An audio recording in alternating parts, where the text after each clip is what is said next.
سلام وتقدير اخواتي اخواني.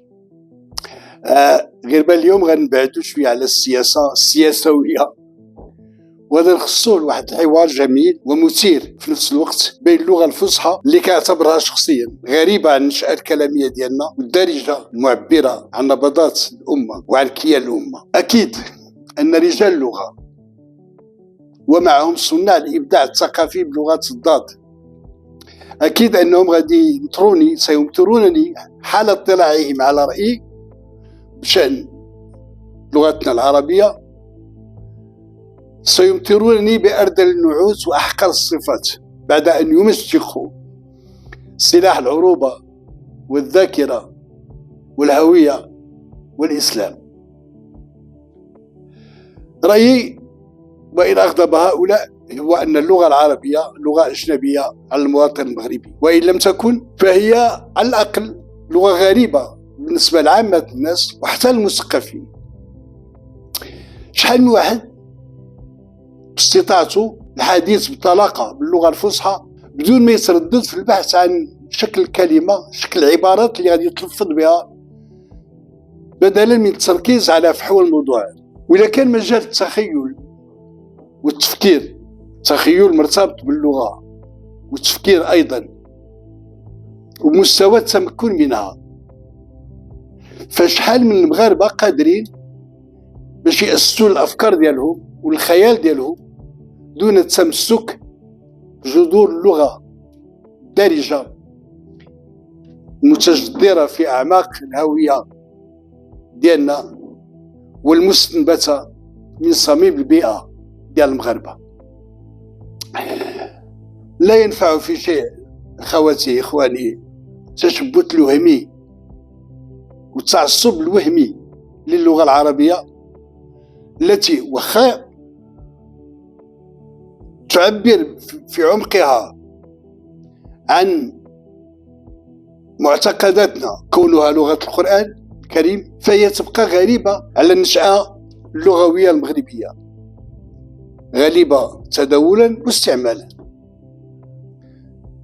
حيث اللغة الدارجة تشكل كنزا تراثيا متراكما بكل تنوعاته بكل تناقضاته.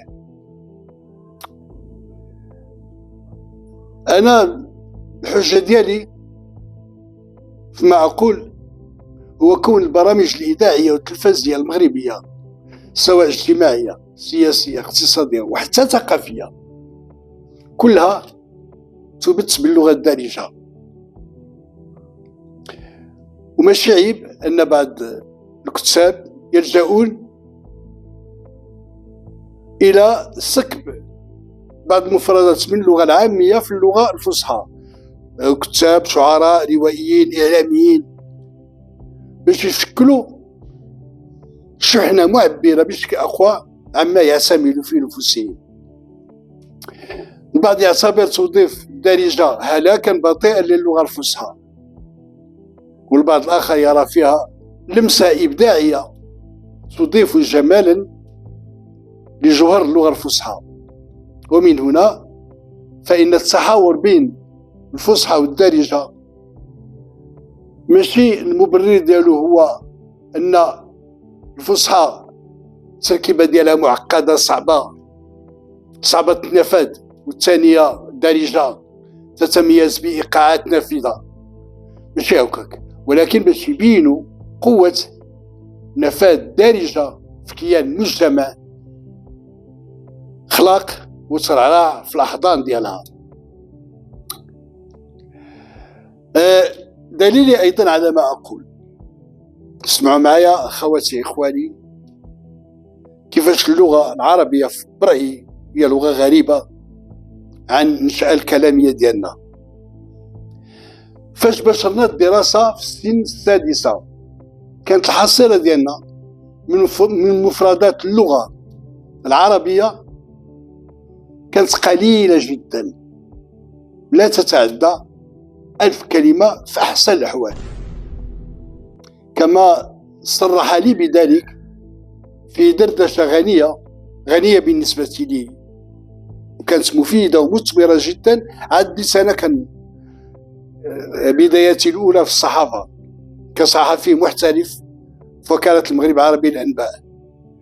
أكد لي ذلك السي عبد العزيز بن عبد الله، وكتبت بالمناسبة مقال في نهاية الثمانينات أعتقد بعنوان عبد العزيز بن عبد الله عالم اللغات الأكبر.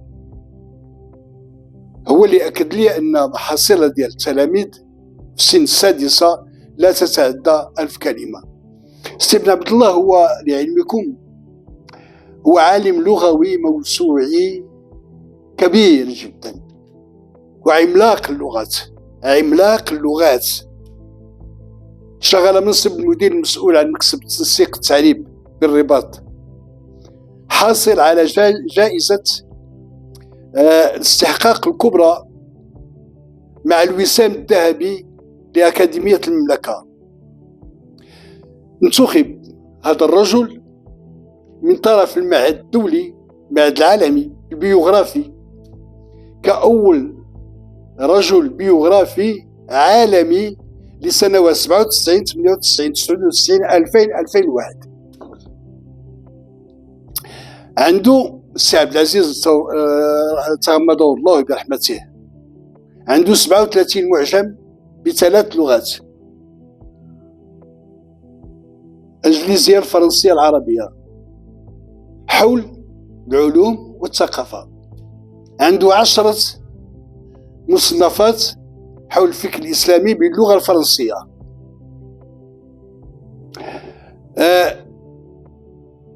قلت أن السي عبد العزيز بن عبد الله أخبرني باللي حصيلة تلاميذ السن السادسة لا تزيد عن 1000 كلمة باللغة العربية. تصوروا معي، اسمعوا معي، أرقام صادمة صادمة، لأن لغات القراءة والكتابة اللي غادي نستعملوها هي لغة شبه أجنبية عنا، أو على الأقل غريبة، وإن كانت تسمى اللغة العربية. بدينا كنفهموا أن الجرنة هي الضفدعة، وأن الحولي هو الكبش، والبنان هو الموز، وخزو هو الجزر، والصباط هو الحذاء. سيل من مئات الكلمات والمفردات مستنبتة من نشأتنا الكلامية، ماشي من اللغة العربية. مفردات كنا نتداولها بين الأصدقاء وفي البيت، لا تمت بصلة إلى لغتنا الفصحى. احنا 1000 كلمة حصيلة أطفال فرنسا، كما قال لي السي عبد العزيز بن عبد الله. مثال الحصيلة ديالهم قبل دخولهم إلى المدرسة 16,000 كلمة. حنا 1000 كلمة. 97% من الكلمات الفرنسية لا تختلف في شيء عما سيجده التلميذ في الكتب المدرسية. أطفال بريطانيا 17,000 كلمة. ولا صدقنا الأبحاث الحديثة القائلة بلي الطفل يركز جهدا وطاقة هائلين في سنواته الأولى حتى الخامسة من العمر ديالو لإتقان اللغة اللي غادي يقراها وغادي يتعلمها لكونها الأداة المعبرة عن نفسه. إذا ضاعت منه هذه الفرصة فلن يتقنها مهما حاول. إذا تخيلنا هذا الشيء فإننا نتخيل أيضا المسافة التي تفصلنا عن لغتنا الفصحى تعبيرا وإنشاء ومضمونا. وإذا فهمنا حينما نفهم أننا نعيش في مجتمع ثلثه أمي، آنذاك تتضح أكثر السمة الغريبة والأجنبية للغتنا العربية. وبما أن الأجيال السابقة تركت لنا واحد الأجيال، وكترك الأجيال اللاحقة كنوز ثمينة من التراث الشفوي والمكتوب.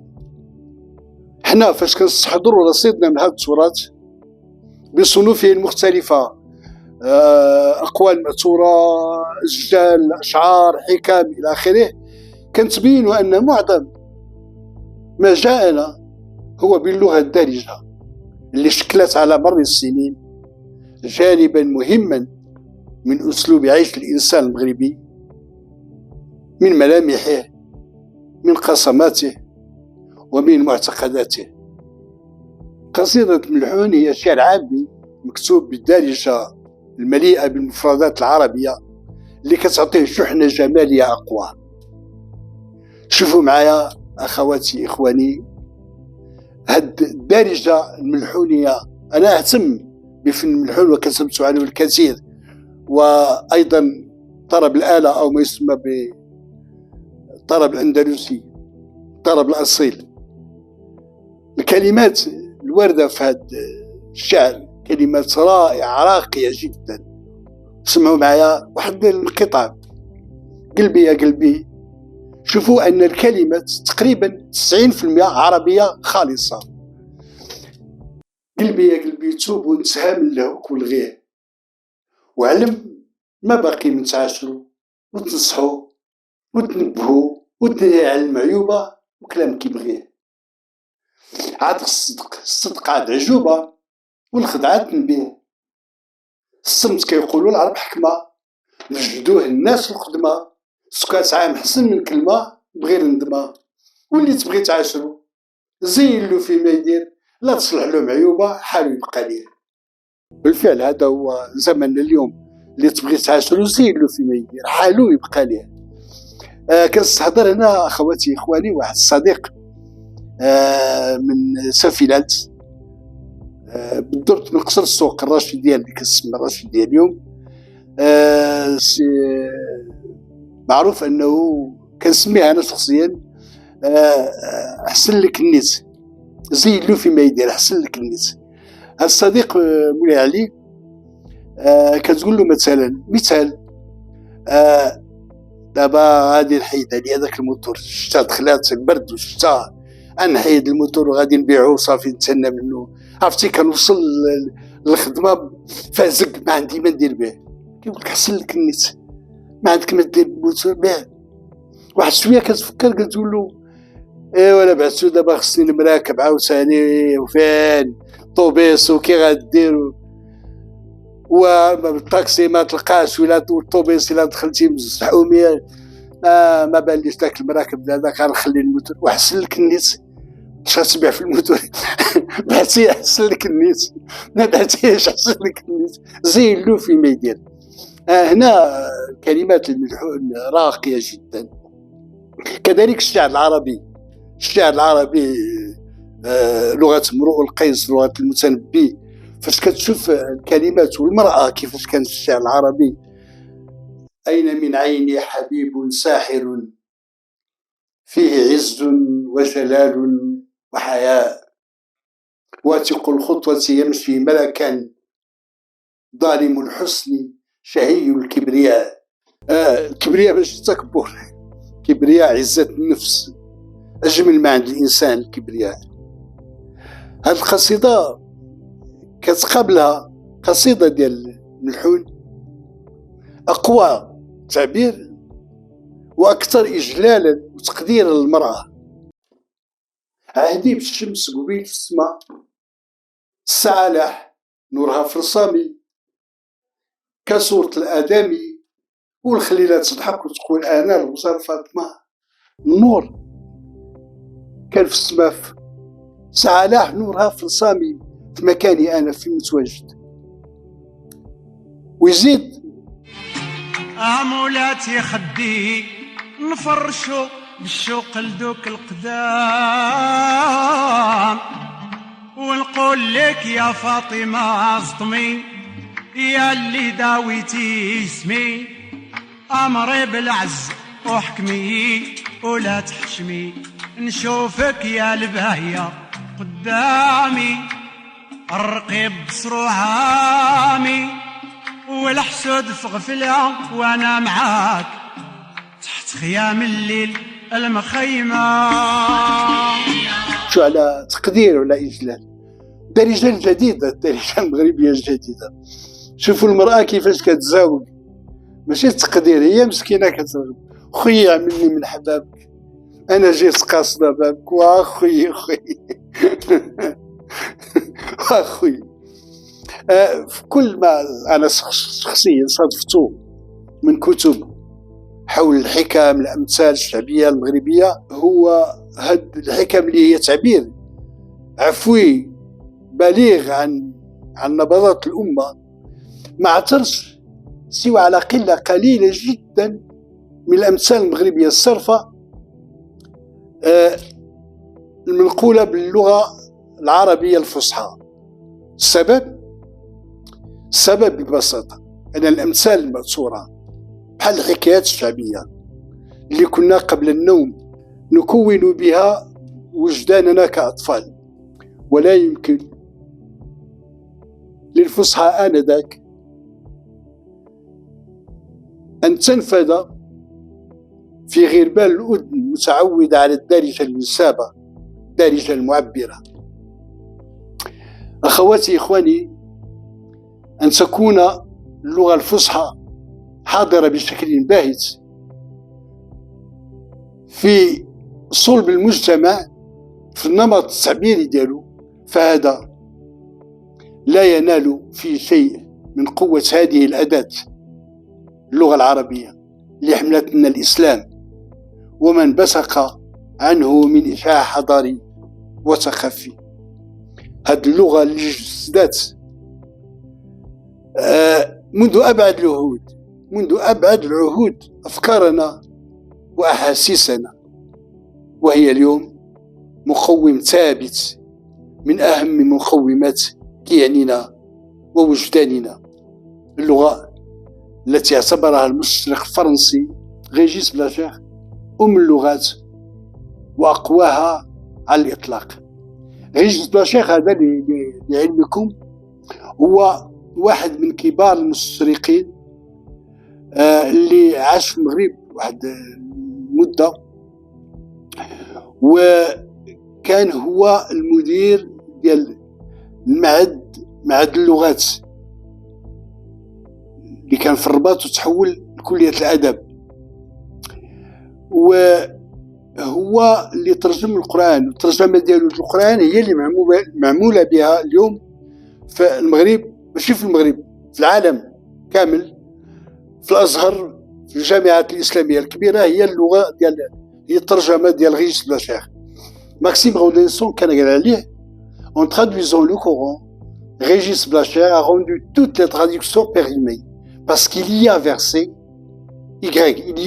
toute son érudition. العبقرية ديالو كلها تفتقات في الترجمة ديال القرآن. هذا رجل كبير في اللغات، وخاصة في اللغة العربية، وكان عنده كتب كثيرة منها ماشينا ترادوير لو كورون على القرآن. واعتبره أنا شخصيا هو كيعتبر اللغة العربية أم اللغات، لأنها أولا لغة الفعل كما كيقول. ضرب المعلم التلميذ، الفعل هو اللي مهم ماشي المعلم. فرنسيا لو ماتر فاب ليليف، العربية ضرب المعلم، إذن لغة الفعل. لغة القرآن جوج كيعتبرها أقوى اللغات، لأنه الصفات العربية ما كترجم، هي أسهل حاجة اللي تترجم هي الصفات، لي كاليتي. وكيقول لي كاليتي أغاب سون ترادويزيبل. وحنا كنعرفوا، أنا اشتغلت الترجمة سنين، الصفات هما أسهل حاجة، جميل بو، سعيد إلى آخره. فالصفات أسهل، ولكن اللغة العربية الصفات انترادويزيبل كما كيقول ريجيس بلاشير. ها القوة اللغة العربية. كومون ترادويغ الشهامة كيقول ريجيس بلاشير؟ الشهامة ما عندهاش ترجمة، خصك ترجمة الشهامة، ما عندهاش ترجمة، لأن الصفة عربية محضة، ما كاينش عند شعوب أخرى. المروءة ما عندهاش ترجمة، كاينة هذه صفة عند العرب، المروءة. الأمانة كذلك، كتعرفوا شنو هي قيمة الأمانة عند العرب. دونك لي كاليتا بالنسبة ليه هو لي كاليتا غاب سون ترادويزيبل. هذا الرجل هذا هو اللي قالنا بلي هذه اللغة لغة كبيرة جدا. أخواتي إخواني، شكرا على تتبعكم واهتمامكم، وإلى غربال قادم بحول الله.